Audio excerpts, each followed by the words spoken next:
Boa noite, Paulo Moura, cientista político, 9 de abril de 2023. Há quem pense que a marca dos primeiros 100 dias de um novo governo são mera formalidade para dar assunto à imprensa. Não é bem assim. De fato, a etapa inicial de um governo confere ao novo governante uma dupla missão. Por um lado, mostrar a que veio, deixar claro à sociedade qual é o projeto de governo e qual é o projeto de poder do governante há pouco eleito. E, em segundo lugar, ampliar a base de sustentação no governo, criar uma área de consenso social e político para sustentar a implementação desse programa de governo e desse projeto de poder. Setores da imprensa, a turminha que fez o L, reclama que Lula ainda não disse a que veio e que se isolou na esquerda. Eu acho que Lula disse a que veio e, ao contrário do que diz o jornal Globo, que o governo Lula não tem uma marca ainda, eu acho que tem. E é para falar sobre isso que eu estou fazendo o vídeo de hoje. Me deem um minuto que eu já volto.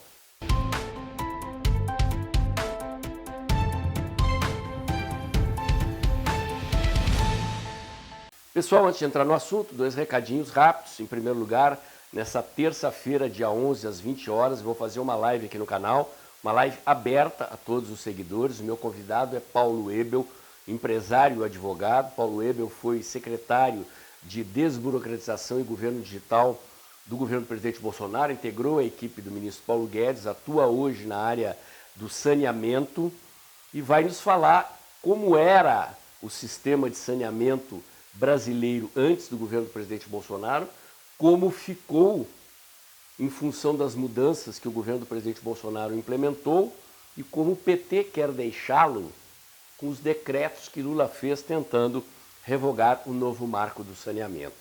Quero agradecer também a todos que têm doado pelo Pix do canal. O mês de abril está avançando e eu sigo na batalha para manter o canal, para tirar o canal do vermelho. Desde o início do ano, em função do resultado da eleição e dos episódios do 8 de janeiro, a direita se retraiu, caiu a audiência da direita na internet, caíram as contribuições do Pix.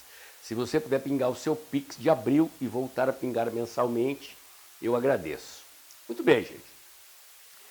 Se ao contrário do que a mídia diz, eu afirmo que o governo Lula tem uma marca, já mostrou a que veio, que marca é essa? Qual é o projeto de governo do Lula? Bom, antes de explicar essa questão, é preciso dar alguns passos atrás. Eu defendo a ideia de que, fechadas as urnas de uma eleição, cabe àqueles que participaram do pleito avaliarem as razões do resultado. Aos perdedores, a razão da derrota, aos vencedores, a razão da vitória. E acredito que boa parte dos problemas pelos quais o Lula passa tem a ver com a incompreensão sobre o resultado da eleição, sobre o porquê ele está neste momento sentado na cadeira de presidente. Lula acha que ganhou uma carta branca para fazer um governo de esquerda.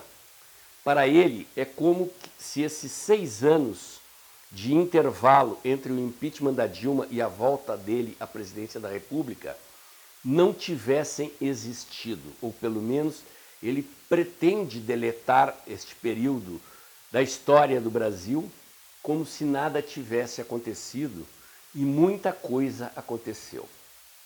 Em primeiro lugar, Lula precisa entender que ele não chegou à cadeira de presidente da República pelos próprios méritos.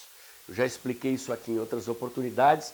Lula foi posto na cadeira de presidente da República por forças sociais, políticas e econômicas que tinham como objetivo, única e exclusivamente, tirar o presidente Bolsonaro.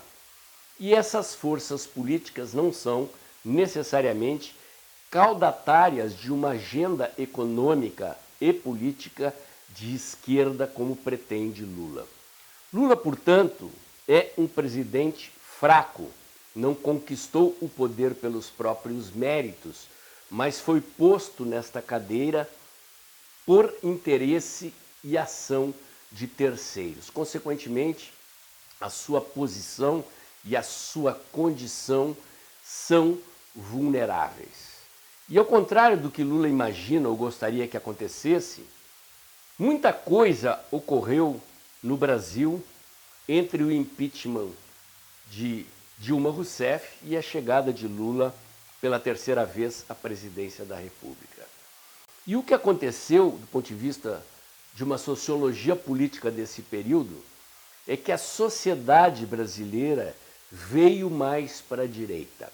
Um enorme contingente de brasileiros que achava que o PSDB era a direita da política brasileira passou a entender o que realmente é a direita. Contingentes enormes de patriotas abraçaram a agenda conservadora e liberal na economia. Curiosamente, não obstante uma parcela gigantesca da sociedade brasileira se assuma politicamente como conservadora, essa parcela não encontra eco nas mesmas proporções no sistema político. Uma segunda transformação interessante ocorrida na política brasileira é que o Centrão, antes um aglomerado meramente fisiológico, experimentou ao longo deste período de convívio com a ascensão da nova direita e a eleição do presidente Bolsonaro, o conhecimento mais claro do que é a agenda conservadora e do que é a agenda liberal, e várias dessas lideranças, muitas das quais pressionadas de baixo para cima por seus eleitores, assumiram-se mais claramente conservadoras ou liberais. Em se tratando do Centrão, eu diria que mais liberais. Inclusive me chamou a atenção uma fala de Ciro Nogueira, recentemente nas entrevistas que ele tem dado, em que ele disse que em matéria econômica ele se considera mais à direita do que o presidente Bolsonaro, mais liberal do que o presidente Bolsonaro. O Centrão não deixou de ser Centrão, não deixou de almejar o poder, mas se o presidente Bolsonaro tem um mérito por tudo que ele fez de positivo ao longo do seu mandato, talvez uma das marcas mais importantes que ele tenha deixado como legado para a sociedade brasileira é o fato de que ele conferiu nitidez política, clareza política às posições das forças políticas no tabuleiro ideológico, eleitoral e político brasileiro. Hoje, contingentes enormes de brasileiros sabem mais claramente o que é ser conservador, o que é ser liberal, o que é ser social-democrata, socialista, comunista, globalista e assim por diante.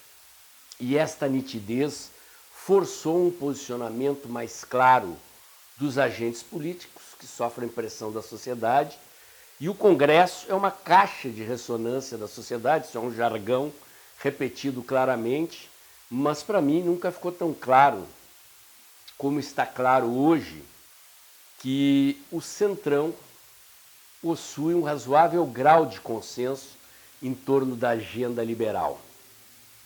Portanto, o Centrão se aproxima mais da direita no espectro político-ideológico brasileiro do que da esquerda, muito embora isso não queira dizer que eles não sintam aquela coceirinha, aquela vontade de aderir ao governo. No entanto, por pressão da sociedade e por clareza e nitidez ideológica e programática, ficou muito mais difícil para o Centrão aderir a um governo de esquerda. Os partidos vinculados às igrejas evangélicas, às bancadas evangélicas, por exemplo, fizeram campanha eleitoral lutando contra o aborto, contra a ideologia de gênero, em defesa da família, abraçando bandeiras conservadoras. E não é fácil para os dirigentes desses partidos hoje, de uma hora para outra, conduzir os seus cordeiros para a base do governo Lula. Ao longo do governo Bolsonaro, à medida em que a agenda do ministro Paulo Guedes avançava, era testada, colocada em prática e produzia resultados, essas lideranças do Centrão tiveram um aprendizado. Um exemplo típico disso foi o embate sobre qual seria o melhor caminho para reduzir o preço dos combustíveis. Parcelas da base do governo ligadas ao Centrão defendiam subsídios, congelamentos de preço e outras medidas antiliberais. O ministro Paulo Guedes foi para o embate, convenceu essas lideranças do Centrão de que o melhor caminho era a redução do ICMS, que esta sim era uma medida liberal, ganhou a queda de braço, a medida foi aprovada, o preço dos combustíveis caiu, e isto é um aprendizado. Portanto, por mais que Lula queira deletar o que aconteceu no intervalo de tempo que separa o impeachment da Dilma e a sua volta ao governo, ele não tem e não terá a facilidade que gostaria de comprar apoio na Bacia das Almas, como fez quando se elegeu no passado. Não se trata também apenas de adversidades econômicas internas, que são reflexo dos problemas externos, mas que são também reflexo das besteiras que Lula disse que faria como candidato, que uma parcela da imprensa e do mercado achava que era só discurso eleitoral, que ele não colocaria em prática quando eleito, mas ao colocar em prática as suas ideias, ao tentar ressuscitar políticas econômicas, políticas sociais fracassadas dos seus mandatos anteriores, ao tentar fazer um governo nitidamente à esquerda, Lula trombou de frente com essa sociedade que não é mais a mesma, que veio mais para a direita, e com um Congresso Nacional que, acompanhando a onda da sociedade, também veio mais para a direita. Folha de São Paulo publicou uma pesquisa mostrando que de setembro para cá, o índice de brasileiros que apoia as privatizações subiu de 26% para 38%, e que entre os jovens o apoio às privatizações é de 63%. Isto é, a cara desta mudança que se processou na sociedade brasileira. Setembro, ano da eleição, mês da eleição, e agora 100 dias se passaram desde que Lula foi empossado, e claramente este crescimento do apoio da agenda das privatizações tem a ver com uma reação da sociedade à agenda que o Lula tenta colocar em prática. André Singer, cientista político, jornalista, filho do falecido economista Paul Singer, um economista de esquerda que muito influenciou o pensamento petista na área da economia e que é um estudioso do comportamento da esquerda, foi assessor de imprensa do Lula nos seus primeiros governos, defende que o PT precisa recuperar a classe C, a antiga classe C. Quem é essa classe C? É uma parcela da sociedade brasileira que ascendeu economicamente, ascendeu socialmente nos anos 90 e na primeira década dos anos 2000, em pleno governo Lula, e que o PT caracteriza como ingratos, porque o PT acha que essa ascensão social se deveu às políticas econômicas e sociais do PT, mas uma pesquisa qualitativa da Fundação Perseu Abramo, do próprio PT, já tem vários anos isso, mostra que esse segmento da classe C, que é composta de pequenos empreendedores, vendedores autônomos, pequenos comerciantes, não atribui o governo a sua ascensão social, atribui a eles mesmos, atribuem ao seu esforço pessoal. Ou seja, constituiu-se aí uma classe de pequenos capitalistas. E o presidente Bolsonaro penetrou fortemente nessa camada da sociedade com a agenda conservadora e com a agenda liberal. E este é o grande problema do PT.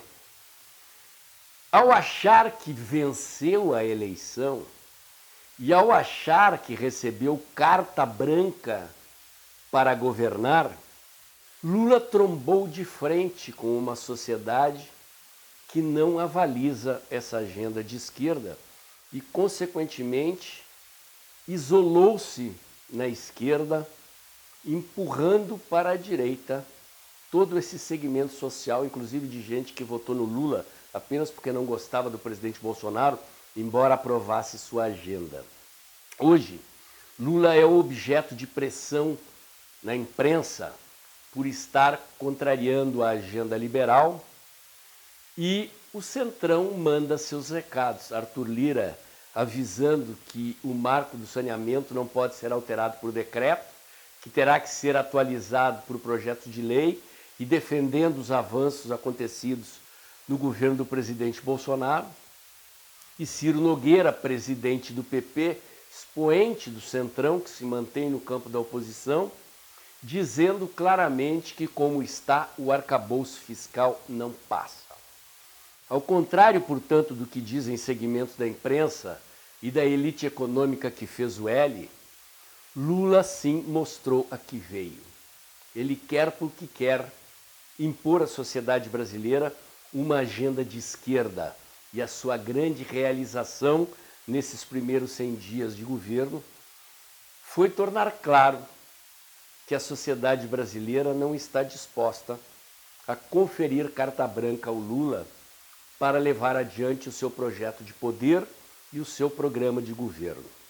Daqui para frente, ou Lula cede, ou Lula entrega o comando do governo para quem estiver disposto a conduzir uma agenda bem mais à direita do que essa que Lula pretende impor, ou Lula não sobreviverá no cargo.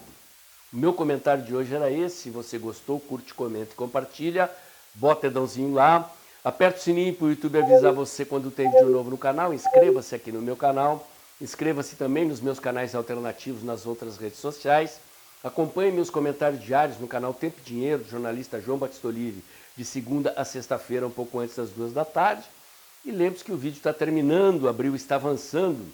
É o seu Pix mensal que garante a continuidade do trabalho que eu já faço aqui há quase 3 anos, entregando a você informação e análise independente, comprometida com ideias liberais, com valores conservadores, com Brasil livre, próspero, verde e amarelo, em ordem e progresso. E se você puder continuar chamando amigos, colegas e parentes para seguir o canal, levando mais longe os conteúdos que eu entrego aqui diariamente, eu agradeço. E amanhã tem mais. Olá, amigos e seguidores do canal Dextra. Ultrapassamos a marca de 100 mil seguidores no final de 2022 e agora estamos implementando novidades. A última novidade é a criação do clube de membros do canal.